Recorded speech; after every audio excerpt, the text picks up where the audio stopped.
And now join me in welcoming for his prefect speech, his prefect homily, Prefect Jaden Kidd. Good afternoon, everyone. I'm so happy to see everyone here together in chapel.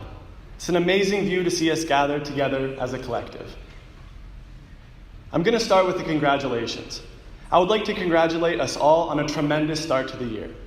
Each of us has taken on our own challenges, whether you have moved from another country or started at a new school. We've all taken on the challenges and expectations of a new grade level. And even though we're only 2 months in, we have confronted many challenges and we've achieved many goals. So I offer you all a congratulations. We are truly flourishing as a community. In September, we came together to celebrate the Ridley birthday party. What a success that was.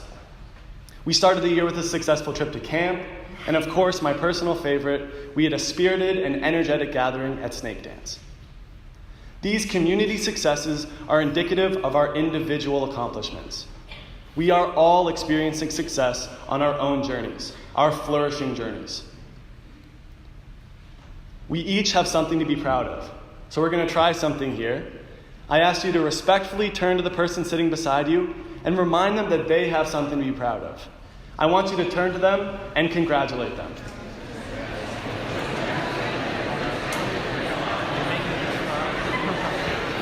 You all deserve it.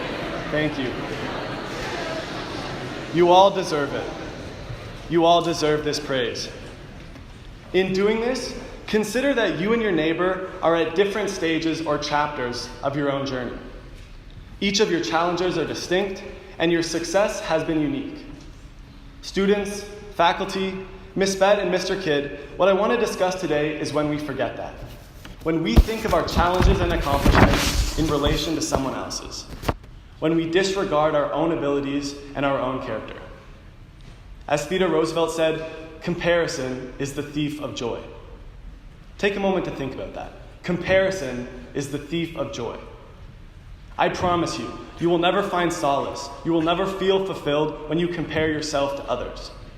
No matter what we do, how we look, or what we have, it will never seem good enough.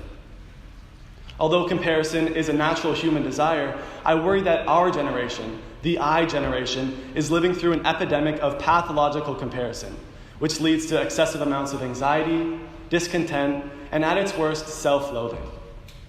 I would be remiss if I didn't mention the impact of social media. In each of your pockets, you are holding a window to a world of comparison. Curated lifestyles, edited content. Social media constantly invites us to compare ourselves to others. Sometimes I like to believe that comparison could be inspiring. We could have aspirations to reach a goal which someone else has obtained. We compare ourselves to our role models. Comparison could be motivational. However, I'm afraid my faith in that idea is lowered every time I find myself doubting my identity and comparing myself to others. I can clearly remember, and I'm sure I'm not alone, I can remember the first time I thought of myself, my talents, my experience, my skill, in relation to someone else. If you are unaware, I grew up in Shanghai, China, and attended Shanghai American School. Even at the elementary school level, there were high academic expectations. While I was content with Mario Kart and my extensive Nerf gun collection, my classmates practiced a second language or their multiplication tables. I can remember in my grade 3 math class, the teacher organized a game of multiplication duck, duck, goose. The goose had a calculator and was racing against the duck who was doing mental math. I lost every round. And the worst part of this humiliation was that I was the one with the calculator. Seriously though, this significantly affected my relationship with math. In comparison to my classmates, I doubted my own abilities. I developed a complex about my mathematical skills. In reflection, I realized I was simply at a different stage in my understanding. And isn't this true for all of us? We are all at different stages. We are all unique in our measures of success. And understanding that is crucial to our individual content and our collective success. If we are uncertain about our achievements, or we question our personal growth, how can we possibly achieve as a group? How do we flourish as a community? An antidote to our excessive comparison that I want you to all realize is the power of community and shared relationship.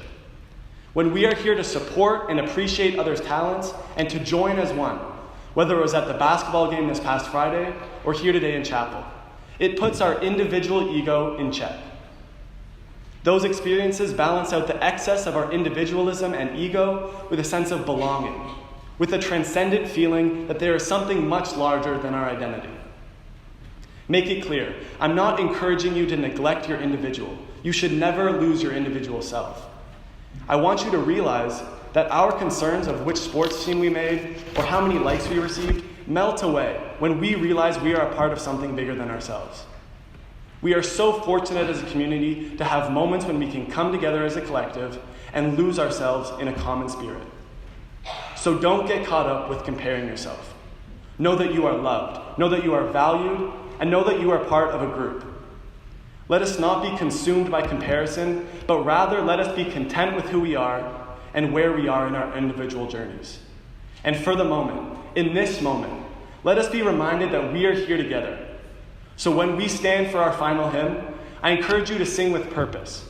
Subsume your individual voice in the collective voice of our community. Be nourished by the strength of us, the Ridley Tigers. Thank you.